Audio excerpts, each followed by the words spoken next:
대한민국은 그동안 수도권 중심 국가 발전 전략 추진으로 급속한 경제 성장을 이끌어 왔습니다. 하지만 지금은 산업, 인구, 인프라의 수도권 집중이 성장 동력이 아닌 국가 발전의 걸림돌로 작용하고 있습니다. 대한민국이 강해지기 위해서는 지역이 강해져야 합니다. 지역 균형 발전은 지역을 배려하는 정책이 아닌 지속 가능한 미래를 위한 생존 전략입니다. 정부는 대한민국의 재도약을 위해 수도권 중심 성장에서 지방 주도 성장으로의 대전환을 올해 국정과제 중 가장 우선순위에 두고 추진할 계획입니다. 그 핵심 수단 중 하나가 바로 광역 지방 정부 간 행정 통합입니다.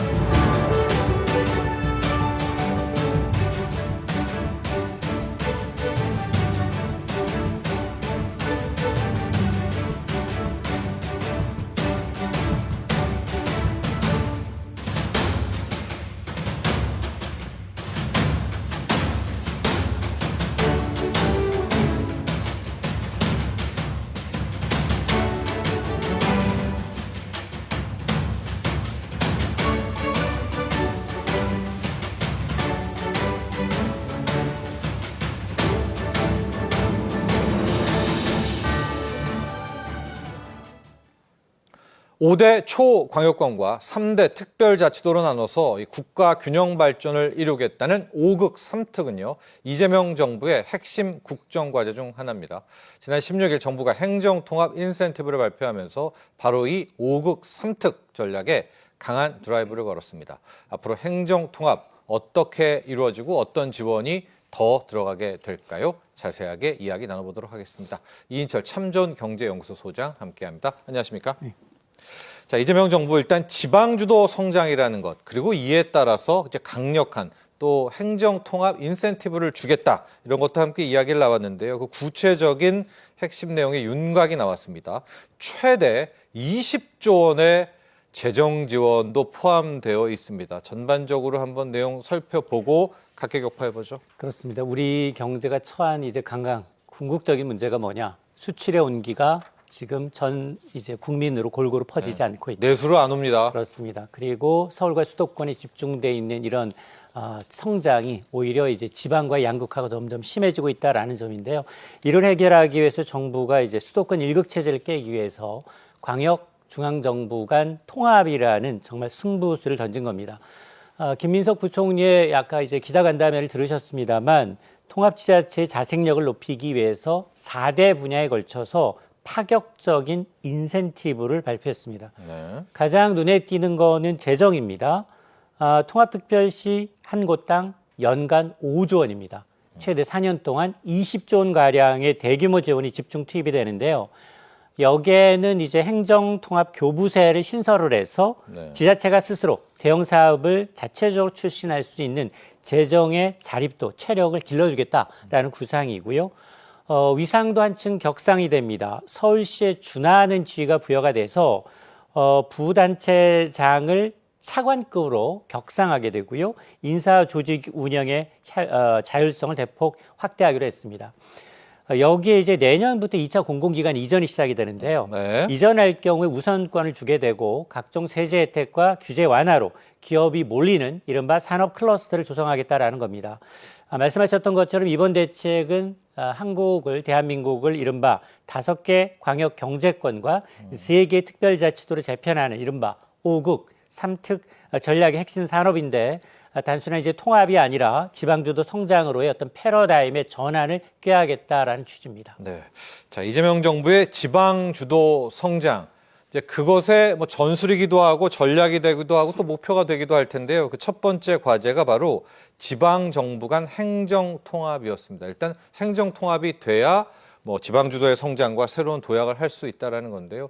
앞으로 이 광역 지방정부 간의 행정통합, 쉬운 문제는 아닙니다만 어떤 방식으로 이루어질까요? 맞습니다. 이제 정부가 추진하고 있는 행정통합이라는 게 단순히 어떤 지도면에 나와 있는 행정구역을 다시 그리는 작업이 아니라 정말로 단절돼 있던 어떤 생활권, 경제권을 하나로 좀 묶어서 지역 스스로 생존할 수 있는 어떤 규모의 경제를 만들겠다라는 로드맵입니다. 통합이 이루어지게 되면 일단 교통과 산업과 그리고 이제 복지, 안전 인프라를 광역 당령에서 통합해서 이제 설계가 가능해집니다. 중복 투자를 이렇게 되면 줄일 수 있고요. 하나의 경제권 내 공동체로서 수도권에 좀 대응할 수 있는 강력한 산업 클러스터가 구축하게 되는데 이 통합된 지역에 대해서는 좀 서울에 버금가는 통합특별시로 재탄생하게 되고요. 이에 따른 자율성과 책임이 강화됩니다.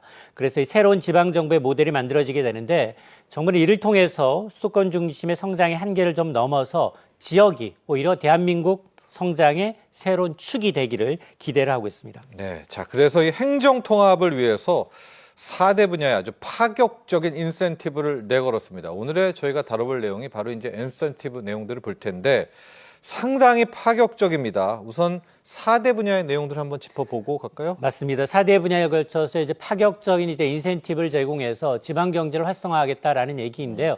첫 번째가 이제 재정의 역할이 한층 더 강화가 됩니다. 통합특별시에는 연간 최대 한 5조 원, 4년 동안 무려 20조 원에 20조 원. 달하는 네. 지원을 하겠다라는 겁니다. 이는 단순히 어떤 보조금 성격이 아니라 지역이 자율적으로 예산을 계획하고 수립하고 집행할 수 있는 재정의 체력을 키우겠다라는 보관이고요. 두 번째가 위상도 한층 강화하게 됩니다.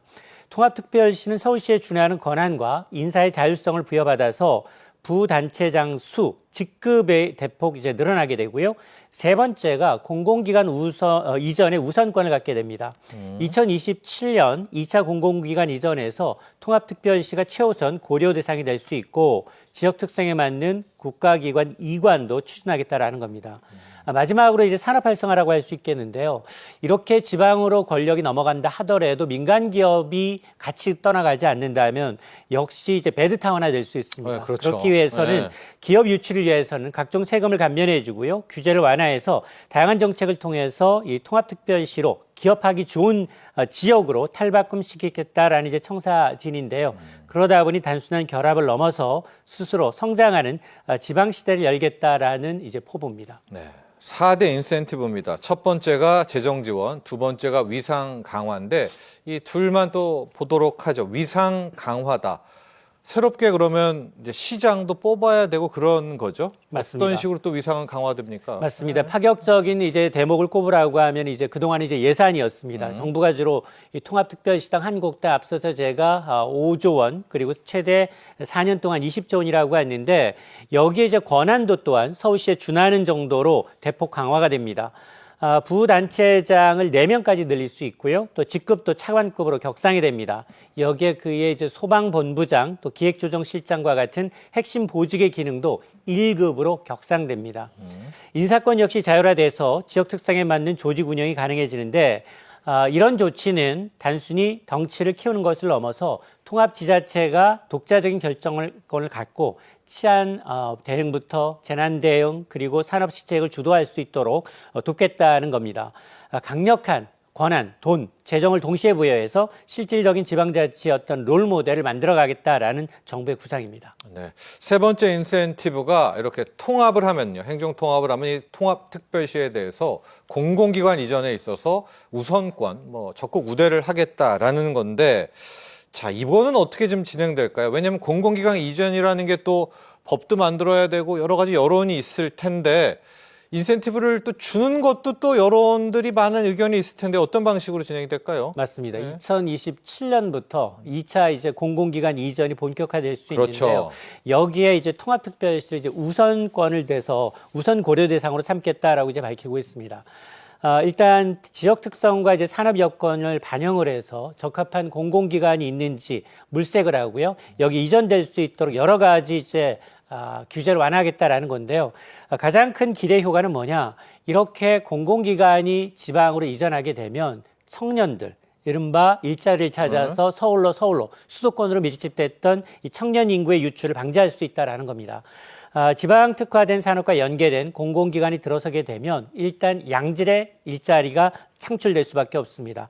이에 따라서 공공기관을 중심으로 해서 뭐 교육이라든가 의료 그리고 교통과 같은 전반적인 생활 인프라가 좀 개선되게 되면 이런 선순환 구조가 만들어질 수 있고요. 이렇게 공공기관이 내려갔을 경우 관련 민간 기업들조차도 함께 불러들이는 시너지 효과를 통해서 지역 경제 체질이 바뀔 수 있다는 겁니다. 결국 이제 공공기관 이전이라는 건 단순한 조직 이동이 아니라 통합특별시가 자립성과 경쟁력을 갖춘 지역 성장의 어떤 거점으로서 거듭나는 촉매제가 될 것으로 보입니다. 아마 규칙이라든가 법도 좀 바꿔야 되지 않겠습니까? 왜냐하면 이쪽에 좀 특별 대우한다 또 이런 이론도 있을 테니까. 맞습니다. 네.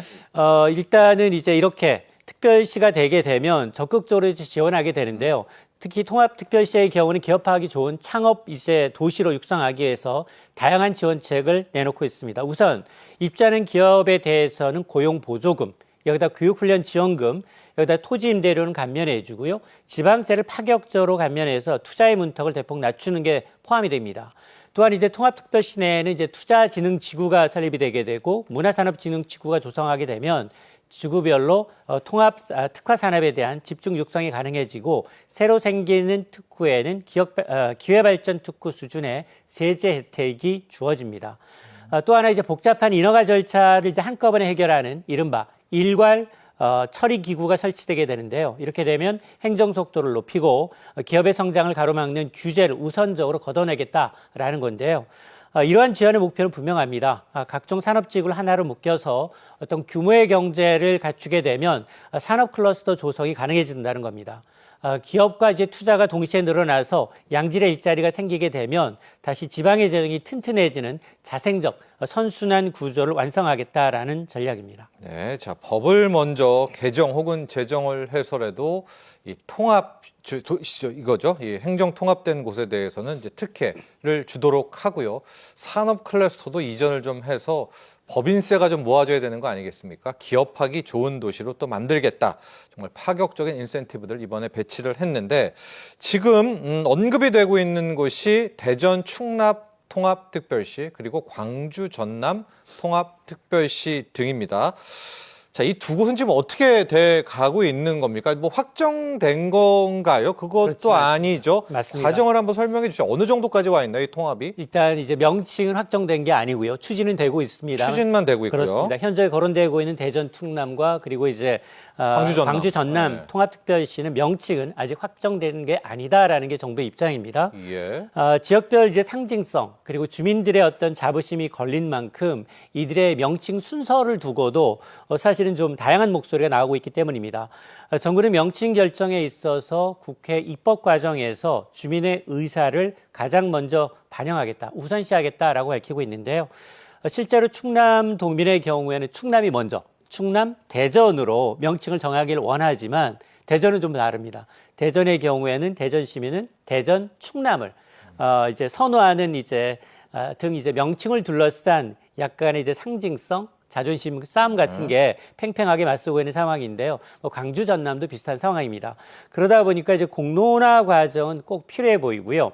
앞으로 정부는 재정지원 TF를 가동을 해서 세부 재정지원 방안을 확정하게 되고 국회 입회 과정에서 명칭과 구체적인 운영 방식을 최종 조율하겠다라는 방침인데요. 어떤 단순한 어떤 물리적 결합을 좀 넘어서서 주민들이 공감하는 화합의 어떤 통합을 이루는 것이 성공의 마지막 퍼즐이다라고 보고 있는데요. 결국 이제 통합특별시는 단순한 어떤 이름보다는 실질적인 지역의 성장 동력 이제 확보가 더 중요하다라는 게 정부의 메시지입니다. 자, 이제 앞으로 이제 점점 빠르게 시도가 될 것 같습니다. 이제 대전, 충남 혹은 광주, 전남 두 곳이 아마도 빠르게 가게 될 것 같은데 과거 사례를 좀 보면은요. 대구, 경북도 한번 행정 통합 이야기가 나왔는데 정말 이제 세부 사항으로 가면 걸림돌이 많거든요. 앞으로 좀 만나게 될 이 행정 통합에 있어서 걸림돌 혹은 어떻게 극복해야 될지도 한번 이야기해 주시죠. 맞습니다. 이런 장밋빛 전망에도 불구하고 넘어야 될 사안은 많습니다. 과거에도 비슷한 이제 토론, 많았죠, 행정 통합. 정책이 많이 좀 제시가 되긴 했습니다만 과거 2020년대에도 부울경 메가시티가 이제 추진됐었죠. 당시에는 이제 단체 장관 입장 차이로 무산된 바가 있고요. 또 하나 대구 경북 통합 역시 청사의 위치와 권한 배분 문제로 인해서 멈춰졌던 사례가 있기 때문에 과연 이제 지방행정 통합이라는 게 얼마나 어려운 사안인지를 단적으로 보여주고 있습니다. 가장 큰 걸림돌은 지역의 어떤 기득권입니다. 통합 시 특정 지역에 이제 소외될 것이다라는 우려, 그리고 이제 명칭 순서를 둘러싼 갈등은 지역의 어떤 애착심을 넘어서 통합의 본질을 흐릴 수 있다라는 겁니다. 또 하나가 이제 국세와 지방세 비율이거든요. 현재는 국세와 지방세의 비율 7.5 대 2.5인데 7대 3 정도로 지금 조정할 것을 이제 지금 검토를 하고 있는데 이게 어떻게 조정하느냐에 따라서 현실적인 재정 문제도 좀 남아 있습니다. 정부도 이를 너무나 잘 인식하고 있는데요. 김민석 국무부총리는 지역 전체 이익보다도 작은 기득권을 앞세우는 이들이 통합의 가장 큰 걸림돌이다라고 이제 지적한 바가 있는데요. 결국 내 지역의 이익보다도 우리 전체 생존을 우선하는 결단이 좀 필요합니다. 정부의 파격적인 인센티브가 자칫 소모적인 주도권 싸움에 묻히지 않도록 그리고 이제 주민과 정치권, 기득권을 내려놓고 좀 더 대화의 장에 나서서 좀 타결점을 좀 모색을 해야겠습니다. 자, 이제 행정 통합을 통한 지방 균형 발전, 지방 주도 성장 이야기도 해봤고요. 이재명 출범 당시부터 그 전부터 내왔던 국정과제 중 하나가 이제 5극 3특입니다. 여러 번 이야기를 해드렸는데 국민분들이 잘 또 헷갈려 하시는 분들도 계시거든요. 이 5극 3특. 5대 초광역권 그리고 3대 특별자치도입니다. 5극 3특도 한번 설명해 주시고 현재 어느 정도로 좀 추진되어 있다 이런 것도 좀 설명해 주시죠. 맞습니다. 이제 지금 5극 3특이라는 이제 용어가 좀 낯설다라고 하신 분들도 계신데요. 사실은 거의 모든 게 수도권에 지금 집중이 돼 있습니다. 이 수도권 집중을 좀 분산시켜서 지방으로 지금 온기를 좀 확산시키자라는 건데요. 수도권에 몰려 있는 1극 체제를 수도권과 충청권, 대구 경북권, 그리고 불 경북권, 그리고 호남권 등 5국과 또 강원도, 그리고 전북, 제주도 등 3개 특별자치도를 중심으로 국가의 재원뿐 아니라 인프라를 좀 분산시켜서 발전시키겠다라는 로드맵 구상이라고 할 수 있습니다. 그래서 이런 이는 단순한 어떤 행정구역 개편을 넘어서서 수도권 1극 체제 대응해서 지방의 생존권을 확보하려는 사실상 구조조정에 가까운 용어입니다. 통합이 이루어지게 되면 가장 먼저 이제 규모의 경제가 가능해지는데요. 시도별로 좀 쪼개져 있던 인구뿐만 아니라 산업의 규모를 하나로 묶게 되면 글로벌 경쟁력을 갖춘, 자생력을 갖춘 노동이 있고 소비가 가능한 이런 시장으로 활성화되게 되면 인프라, 철도뿐 아니라 항만과 같은 SOC 건설에서 발생하는 예산 낭비를 좀 줄여서 시너지를 극대화할 수 있습니다. 또 하나가 이제 광역단체의 어떤 자원 배분으로 인해서 교육과 의료 서비스의 질이 획기적으로 좀 향상될 수 있는데요. 파격적인 규제 완화로 대규모 투자가 가능해지고 유치하게 됨으로 해서 결국 이제 수도권 과밀화로 이제 인한 부작용들, 저출산 문제, 주거 문제를 해결하고 국토 전체 효율성을 높이는 결정적 계기가 될 것으로 정부는 기대를 하고 있습니다. 자, 앞서 소개를 해드렸던 이 행정 통합도 참 걸림돌도 많고 이 신경 쓸 조율할 문제가 많은데 5극 3특 체제로 가기 위해서도 참 챙겨야 될 게 많습니다. 우리 어떤 점들 노력을 해야 될까요? 정부도요. 맞습니다. 네. 이게 정부의 의도대로 성공하기 위해서는 여러 가지 갈 길이 먼데요. 우선 정부와 지방 모두 역할 분담과 책임 있는 실행이 무엇보다 중요합니다. 우선 이제 정부는 제도적 기반과 이제 재정 지원을 확실히 보장해야 하는 숙제를 안고 있습니다. 단순한 인센티브를 넘어서 지방이 실질적으로 자생력을 갖춘 자율권을 가질 수 있도록 세입구조 개편과 규제 완화 그리고 이제 권한 이양이 동시에 이루어져야 하고요. 지방자치단체는 다시 기득권을 내려놓고 협력하는 태도를 또 보여줘야 합니다. 통합이 곧 지역의 생존이라는 인식 아래 주민들과의 소통을 강화하면서 합리적인 비전을 공유하고 지역별 역할 분담에 따른 사회적 합의가 좀 선행될 필요가 있었고요. 결국 이제 행정통합이라는 게 정치적 속도전이 아니라 주민들의 합의라는 주민들의 어떤 민주적 절차 위에서 완성돼야 하는데요. 정부의 강력한 리더십, 지방의 어떤 성숙한 협치가 맞물릴 때 대한민국이 수도권 1극 체제를 넘어서 진정한 다극 체제의 어떤 지방 시대로 나아갈 수 있다고 봅니다. 네. 자, 지금까지 도움 말씀에 이인철 참 좋은 경제연구소 소장과 함께했습니다. 오늘 감사합니다.